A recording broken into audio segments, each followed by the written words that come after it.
আপনারা দেখছেন পজিটিভ বার্তা platform. Think positive, be positive. নমস্কার, পজিটিভ বার্তার বিকাশ টকসে আপনাদের আবারও অনেক অনেক স্বাগত। আমি চলে এসেছি মিতা এবং আমার সঙ্গে রয়েছেন আজকের বিশেষ অতিথি নন্দিতা রায় ম্যাডাম। তো আজকে আমাদের সঙ্গে যিনি আছেন উনি হলেন একজন প্রতিভাবান মহিলা রাইটার, যিনি তার মনের গভীরতা থেকে লেখা কবিতার মাধ্যমে আমাদের হৃদয় ছুঁয়ে যান। তার প্রতিটি কবিতা যেন জীবনের নানা রং আর অনুভূতির গল্প বলে। তো চলুন আমরা ওনার কিছু সৃষ্টি থেকে কিছু কবিতা শুনে নিই। তো আপনারা চোখ রাখবেন আমাদের পজিটিভ বার্তার ফেসবুক লাইভ এবং পজিটিভ বার্তার ইউটিউব চ্যানেলে। তো আজকে উপস্থিত ম্যাডামের সাথে চলুন পরিচয় করে নিই। নমস্কার ম্যাডাম। নমস্কার। আপনাকে পজিটিভ বার্তার প্ল্যাটফর্মে অনেক অনেক স্বাগত। ধন্যবাদ। পজিটিভ বার্তায় এসে কেমন লাগছে? ভালো লাগছে। তো এর আগে কখনো আসা হয়েছিল? হ্যাঁ, আরেকবার শিশিরদা ডেকেছিলেন, এসেছিলাম। ধন্যবাদ ম্যাডাম। তো আজকে আমাদের কবিতা তো অনেকগুলি আমরা শুনবো আপনার কাছ থেকে। তার আগে বলবো যে আপনার যে কবিতা এবং লেখার জার্নিটা কিভাবে শুরু হলো একটু জেনে নেবো আপনার কাছ থেকে। প্রথমে বলবো, আমার বাড়িতে একটা বিশাল সাংস্কৃতিক পরিবেশ, বাতাবরণ ছিল। আমার জন্মের পর থেকেই দেখতে পাই। আমার বাবা ছিলেন একজন সুপ্রসিদ্ধ লেখক এবং সাংস্কৃতিক চর্চার পুরোধা ব্যক্তিত্ব। ওনার নাম ছিল ডক্টর ব্রজগোপাল রায়। তিনি এখন আর নেই পৃথিবীতে, আমাদের ছেড়ে চলে গেছেন 3 বছর হলো। তো জন্মের পর থেকেই আমি আমার বাবাকে দেখতে পাই যে লেখালেখি করতেন, বিভিন্ন বিষয়ে লেখালেখি করতেন। আমি খুবই শান্ত ছিলাম আর কি। সবসময় বাবার পাশে বসে থাকতাম, দেখতাম কি করে লিখছেন উনি। তারপর অনেক লোক আসতো, ছেলেরা মেয়েরা, সবাইকে তিনি আবৃত্তি শেখাতেন। তারপর কিভাবে কম্পিটিশনে যোগদান করবে সে বিষয়ে তিনি শেখাতেন, বলে দিতেন, প্রয়োজনীয় নির্দেশ দিতেন। এছাড়াও তিনি ছিলেন একজন শিক্ষক, বাড়িতে অনেক ছাত্রছাত্রী পড়াতেন। তো ওনার পড়ানো শুনেও আমি অনেক কিছু মুখস্থ করে ফেলতাম। এইভাবেই আমার শুরু। হ্যাঁ, সত্যি খুব ভালো লাগলো। তো এরপরে আজকে আমাদের অনুষ্ঠানের প্রথম যে কবিতাটা শুনবো আপনার কাছ থেকে, সেটি কোনটি? আমার জীবন দেবতা, রবীন্দ্রনাথ ঠাকুর। আমাদের সকলেরই কবিগুরু রবীন্দ্রনাথ ঠাকুরের কবিতা, চলুন একটি শুনে নিই আমরা ম্যাডামের কাছ থেকে। কবিগুরু রবীন্দ্রনাথ ঠাকুরের সুপ্রভাত। রুদ্র তোমার দারুণ দীপ্তি এসেছে দুয়ার ভেদিয়া, বক্ষে বেজেছে বিদ্যুৎ বাণ স্বপ্নের জাল ছেদিয়া। ভাবিতেছিলাম উঠি কিনা উঠি, অন্ধ তামস গেছে কিনা ছুটি। রুদ্ধ নয়ন মেদি কিনা মেদি, তন্দ্রা জরিমা মাজিয়া। এমন সময়ে ঈশান উঠেছে বিষান, বাজে রে গরজে বাজে রে, দগ্ধ মেঘের রন্ধ্রে রন্ধ্রে, দীপ্ত গগন মাঝে রে।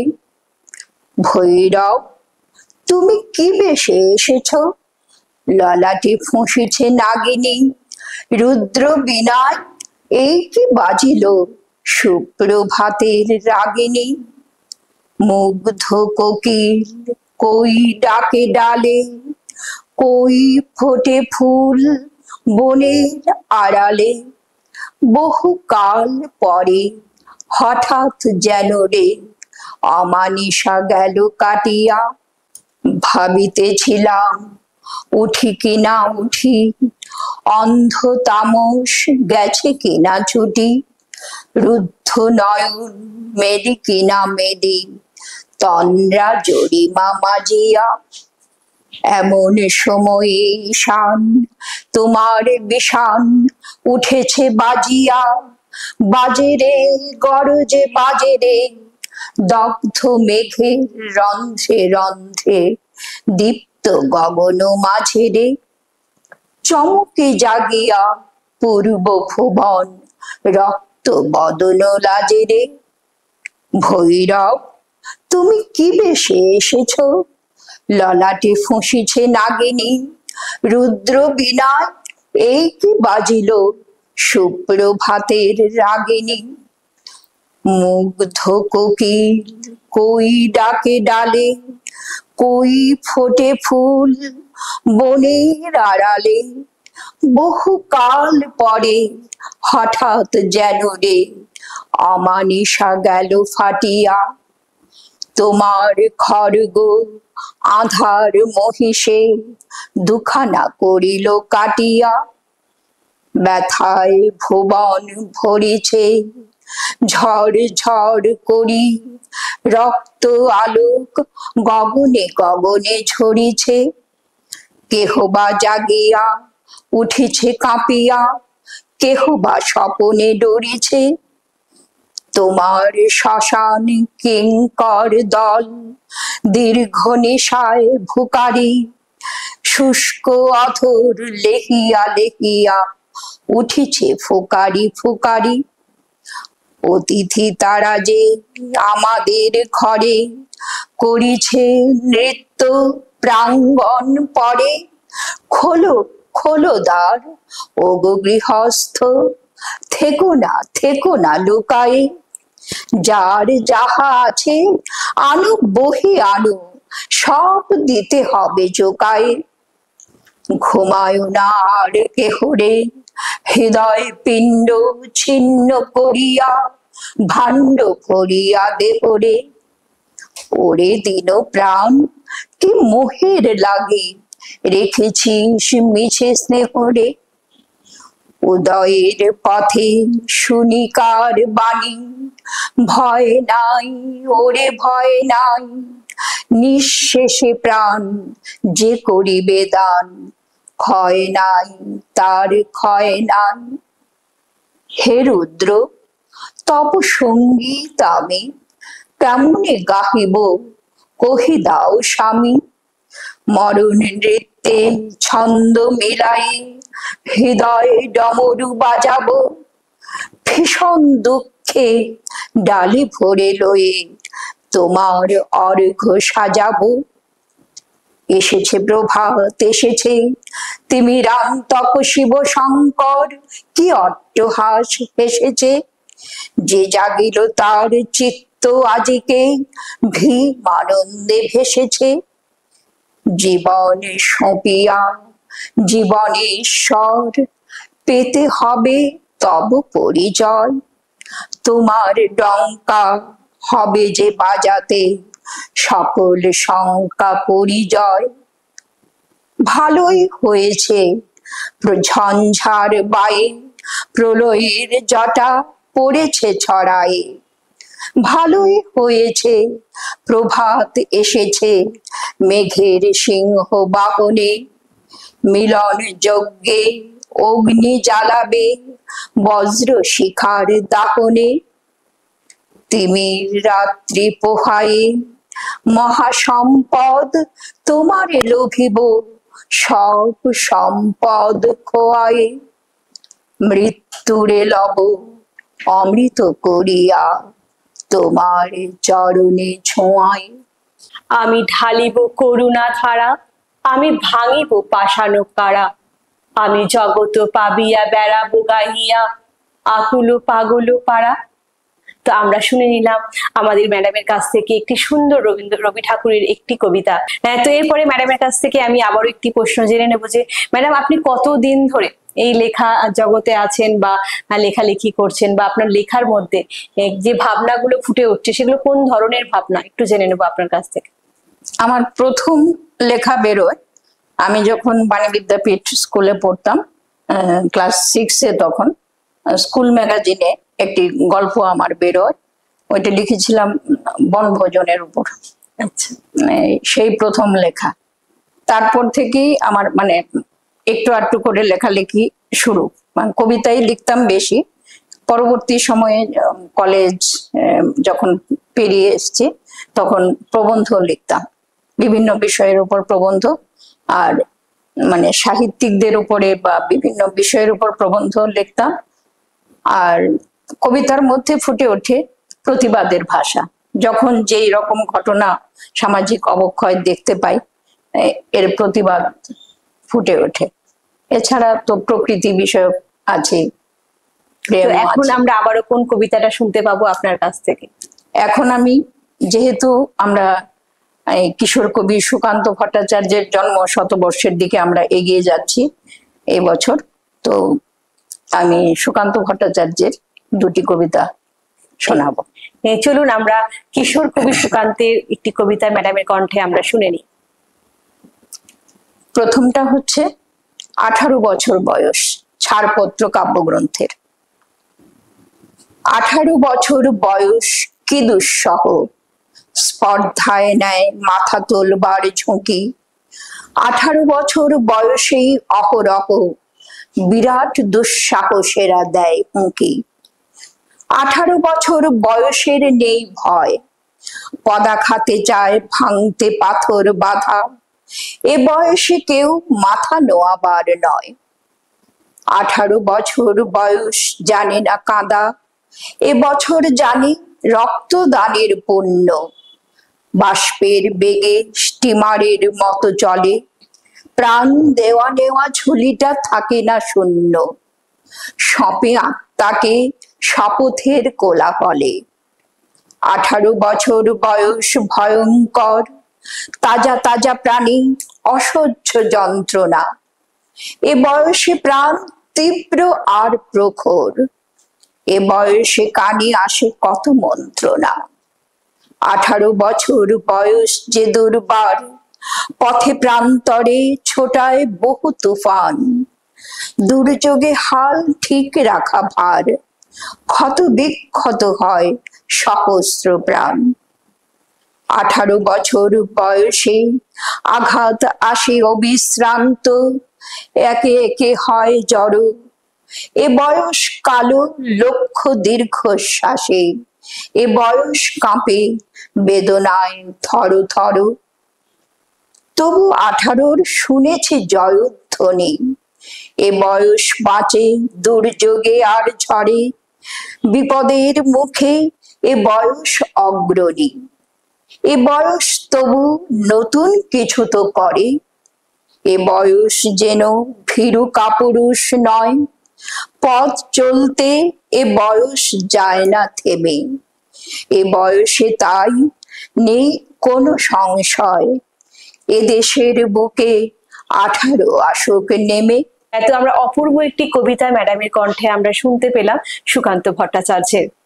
তো কবিতা হচ্ছে হৃদয়ের ভাষা, যেখানে অল্প কথায় বলা যায় গভীর অনুভব। তো আমরা সময় নষ্ট না করে ম্যাডামের কাছ থেকে আমরা আবারও একটি কবিতা শুনে নিই। চলুন আরেকটি সুকান্ত ভট্টাচার্যের কবিতা দিয়ে এই পর্বটা শেষ করব। এবারে ঘুম নেই কাব্যগ্রন্থ থেকে উদ্বীক্ষণ। নগরীয় গ্রামে জমেছে ভিড়, ভগ্ন নীড়, ক্ষুধিত জনতা আজ নিবিড়। সমুদ্রে জাগে 12 বানর, কি উছল। তীর সন্ধানী ব্যাকুল জলে, কখনো হিংস্র নিবিড় শোকে। দাঁতে ও নখে জাগে প্রতিজ্ঞা অন্ধ চোখে। তবু সমুদ্র সীমানা রাখে দুর্বিপাকে। দিগন্ত ব্যাপী প্লাবন ঢাকে, আসন্ন ঝড়ে অরণ্যময়। যে বিস্ময় ছড়াবে তার কি অযথা ক্ষয়। দেশে ও বিদেশে লাগে জোয়ার, ঘোর সোয়ার। চিনে নেবে পথ দৃঢ় লোহার, যে পথে নিত্য সূর্যোদয় আনে প্রলয়। সেই সীমান্তে বাতাস বয়, তাই প্রতীক্ষা ঘনায় দিন স্বপ্নহীন। আবারও একটি সুকান্ত ভট্টাচার্যের কবিতা আমরা শুনতে পেলাম ম্যাডামের কণ্ঠে। তো বলবো এই শিল্পগুলি শুধু বিনোদন নয়, মানুষের মনন গঠনে মূল্যবোধ জাগাতে ও সমাজ বদলে দিতে পারে এই লেখাগুলি বা কবিতাগুলি। তো আমরা আবারও একটি কবিতা আমরা ম্যাডামের কণ্ঠে শুনে নেব। চলুন এবারে আমি ত্রিপুরার একজন স্বনামধন্য বিখ্যাত কবি এবং অধ্যাপক, তিনি দীর্ঘদিন অধ্যাপনার কাজে নিয়োজিত ছিলেন মহারাজা বীর বিক্রম কলেজে। খুবই পরিচিত নাম অধ্যাপক প্রয়াত বিজন কৃষ্ণ চৌধুরী। তারই কতগুলি কবিতার লাইন আমার খুব মনে পড়ছে। আমি এখান থেকে কয়েকটি কলি উচ্চারণ করছি। চাইনে তুফান তবুও ঝড় ওঠে, চাইনে প্লাবন চাইনে খরা, চাইনে মারি চাইনে বিষাদ, চাইনে বচসা কিংবা বিষাদ, চাইনে দাঁতের বদলে দাঁত, ইটের বদলে ইট, অস্ত্র কিংবা শস্ত্র। আরেকটি লাইন মনে পড়ছে, দূর পাতিদানের মতো দুলছিল ঘরগুলি, সরল রাস্তায় ল্যাম্প পোস্টেরা, নিম্নমুখ চুপ ছুটে চলেছি নির্দিষ্ট তারকার দিকে, এবং অবশেষে সুনিশ্চিত সুপ্রভু দরজা খুলে বলবে এসো। আরেকটি, গিয়েছিল যারা অরণ্যে ফুল কুড়াতে, গিয়েছিল যারা পর্বতে জুম পোড়াতে, গিয়েছিল যারা নবতর গৃহ গড়াতে, গিয়েছিল যারা আলোকের ভোর ছড়াতে, গিয়েছিল যারা হৃদয়ের খেদ জোড়াতে, ফিরেছে কি তারা দুলিয়ে কাশের গুচ্ছ, ফিরেছে কি তারা ভেঙে পর্বত উচ্চ, মন্ত্রীর বাড়ি গ্রিলের সামনে কারায়, ভেঙেছে কি বাঁধ মরুকঙ্কর মারায়। বাহ, খুবই সুন্দর। আবারও একটি আমরা কবিতা শুনতে পেলাম ম্যাডামের কণ্ঠে, যিনি কিনা আমাদের ত্রিপুরারই একজন কবি ছিলেন। তো এরপরে আমরা আবারও জিজ্ঞেস করে নেবো ম্যাডামের কাছ থেকে যে আমাদের যে লেখা বা কবিতা ছাড়া আর কি কিছু করা হয় ম্যাডামের? আমি আগে গান শেখাতাম বাচ্চাদের, আমার একটা গানের স্কুল ছিল, অনেকদিন ভালোভাবেই চলেছিল। তারপর আমি অন্য একটি কাজে যোগ দেওয়ায় আমার সেই স্কুলটা বন্ধ হয়ে যায়। আচ্ছা, এছাড়া আমি কিছু কিছু সমাজ সেবামূলক কাজ করে থাকি, যেমন দুস্থ বাচ্চাদের যারা বই কিনতে পারে না, টাকা পয়সার অভাবে, তাদেরকে একটু বই খাতা কলম এগুলো দিয়ে সাহায্য করা। তারপর ছোটবেলা থেকেই আমাদের বাড়িতে দেখতাম আমাদের সাহায্যকারী কিছু লোক থাকতেন, মহিলা, তারা পড়াশোনা জানতো না, নিজের নামটাও লিখতে পারতো না, তখন তাদের ওই নাম লেখানো, ঠিকানা লেখানো এগুলো শেখাতাম। বাহ, তো এ ব্যাপারে আমার যিনি বাণী বিদ্যাপীঠ স্কুলের প্রধান শিক্ষিকা ছিলেন রাজলক্ষ্মী চৌধুরী, উনিও খুব অনুপ্রেরণা জুগিয়েছেন। ওনার বাড়িতেও একটি এরকম সমাজসেবামূলক কাজের এসেছিল। উনি পথ শিশুদের এনে পড়াশোনা করাতেন, গল্প শোনাতেন, সেখানেও আমাকে ডেকে নিতেন গল্প শোনানোর জন্য, ওদের গিয়ে গল্প বলতাম। বাহ, খুবই ভালো কাজ করতেন এবং এখনো পর্যন্ত বর্তমানে করে চলেছেন। এরপরেও আমি জানি আপনি একটা নিউজ চ্যানেলেও হয়তো যুক্ত ছিলেন একটা সময়, সেটি কতদিন করেছেন বা সেখানে কেমন? সেখানে 7 বছর। আচ্ছা, 7 বছর কাজ করেছে। বাহ। তো আমাদের মহিলারা শুধুমাত্র ঘরে বসে থাকেন না, মহিলারা ঘরেও যেমন সামলান তেমনি বাইরেও কিন্তু তারা কাজ করে বেড়াচ্ছেন। মহিলারা কিন্তু সব পারে। আর আজকের দিনে তো বলাই বাহুল্য যে আজকের দিনে কোনো মহিলাই ঘরে বসে থাকেন না। ওনারা যে যেমন ভাবে যা কিছু পারেন, যেভাবে তারা নিজের পায়ে দাঁড়ানোর চেষ্টা করেন। আজকে মহিলা উদ্যোক্তা আমাদের কলেজে বলবো, ত্রিপুরা শান্তিনিকেতন মেডিকেল কলেজে অনেক মহিলা উদ্যোক্তা আছেন, যেখানে তারা নিজেদেরকে প্রস্তুত করছেন এবং যারা একটা টাইমে মোবাইলটা ফাংশন অনেক কিছু জানতো না, তারা আজকে গুগল মিট করছে, তারা আজকে গুগল মিটে মিটিং করছে এবং অনেক কিছু তারা জানতে পারছে কিভাবে নিজেদের ব্যবসাটাকে আরো আরো এগিয়ে নিয়ে যেতে পারবে ডিজিটাল পদ্ধতির মাধ্যমে। তো চলুন আমরা এইভাবেই মহিলারা আরো এগিয়ে যায়, আমরা পুরুষদের পাশাপাশি আমরা অনেক কিছু যেন করতে পারি সৎভাবে। ধন্যবাদ। তো বলবো যে এই শিল্পের মাধ্যমে আমরা অতীতকে স্মরণ করি, বর্তমানকে বোঝার চেষ্টা করি আর ভবিষ্যতের স্বপ্ন দেখি। তো এইভাবেই আমরা আবারও একটি কবিতা আমরা শুনে নেব ম্যাডামের কণ্ঠে। চলুন। এবারে আমি নিজের লেখা 2টো কবিতা পাঠ করছি। একটি হচ্ছে শ্রাবণের গান। বৃষ্টিতে ভিজে একসা হয়ে উদাস দুপুরে আমার মন এলো চুলে ক্লান্তিতে অনুক্ষণ, কদম বকুল অঝরে ঝরে, সুগন্ধ সাদা বিছানায় ঢাকে বন। তখন আমার প্রাণ করে শুধু আকুল রোদন। বেলা বয়ে যায় বৃথায়, বিষণ্ণ বেলায় অলসতা কাটাই, যখন ভেসে আসে কানে রবি ঠাকুরের শ্রাবণের গান। আরেকটি, আধার ঘনায়।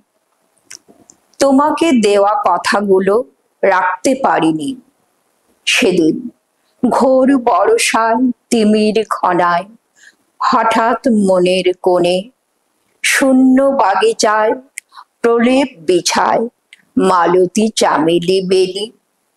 সারাদিন বাজে নূপুরের ধ্বনি, কিনি কিনি কিনি ঋণী ঝিনি ঋণী। চারিদিকটায় আধার বিছায়, ঘন ঘন দেয়া শুধু গরজায়।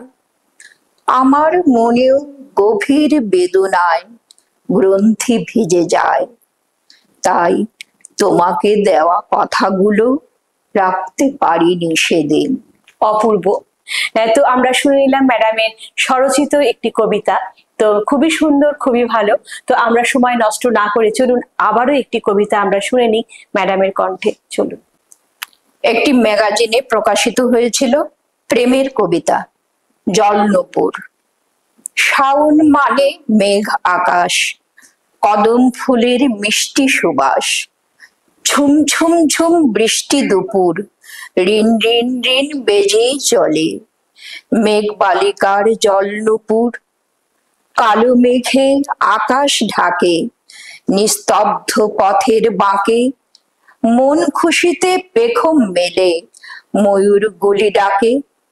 শাওন মানে সাদা মেঘের ভেলায় ভেসে, মেঘ পরীরা বেড়ায় উড়ে ভিন দেশে।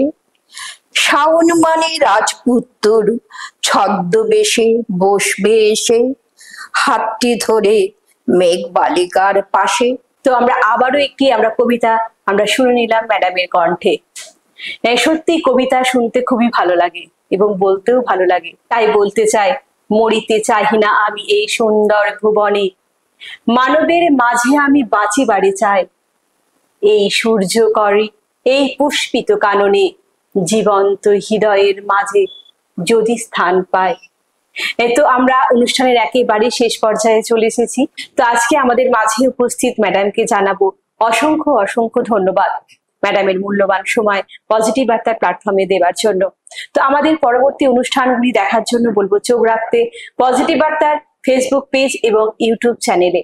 তো আজকের মতো অনুষ্ঠান আমরা এখানেই সমাপ্ত করতে চলেছি। ভালো থাকবেন, সুস্থ থাকবেন এবং পজিটিভিটির সঙ্গে থাকবেন। নমস্কার।